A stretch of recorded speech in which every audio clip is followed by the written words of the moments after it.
الدور ديالي هو جعفر. كيبغي واحد البنت سميتها فنيده اللي هي فدوى الطالب. ولد شاب خدام ميكانيسيان، كيطراو ليه مشاكل باش يتزوج، من بعد كطرا واحد لاكسيدون كيتبادلوا الارواح ديالهم فنيده وجعفر. هذا هو الغول ديالي وهذا له فيلم فانتاستيك. شي حاجه اللي ما كطراش في الحياه. ما يمكنش الروح ديال شي واحد تمشي لعند واحد اخر. دونك هنا فين كاين خيال في الموضوع، وكاين بزاف انواع الفنيه اللي فيهم الخيال باش يعطيو فرجه. بداو الارواح كيتبادلوا من انستغرام في الاول كدعايه صغيره للمشروع، من بعد بدات دعايه اوفيسيال. الحمد لله هذاك الشيء هو جوج رواح. الحمد لله فرحان بزاف بالمسلسل، جميل بزاف، خدمنا بحب.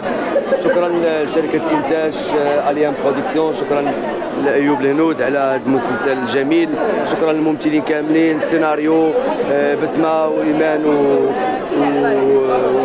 وجاد. يمكن ما خفتش نكذب. هذاك المسلسل كنت فيه وكنت عارفه غينجح، لان وليتي كتعرف الاعمال اللي غينجحوا ملي كيكون كل شيء خدام بقلبه، كل شيء خدام بالمعقول، كتعرف ان هذا الشيء ما يمكنش ما يوصل في الجمهور المغربي.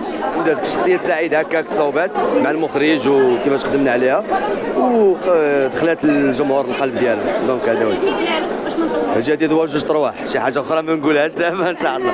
كاين اعمال قريبه ان شاء الله مع رمضان، سينما نيت، كاين تلفازه ان شاء الله. كنتمنى تكون شي حاجه احسن. لا ما كان ماشي انتريسي بزاف بالانترناسيونال. يا ربي بحال هاد الافلام يوصلوا للانترناسيونال. هذا هو هذه العالميه ديال الصح، هي افلام مغربيه. وصل الفكره ديال الفيلم، ثانيا السيناريو، ثالثا فريق العمل. هادو هما اللي كيخليوك تختار فيلم ناجح. كيبان من هاد ثلاثه الحوايج اللي قلت. دونك ملي كانوا مزيانين اختاريت ان نخدم في هذا العمل هذا. شكرا. لما تخرجوا ما تنساوش تابوناو في لاشين يوتيوب وتبارطاجيو لا فيديو مع اصحابكم في مواقع التواصل الاجتماعي.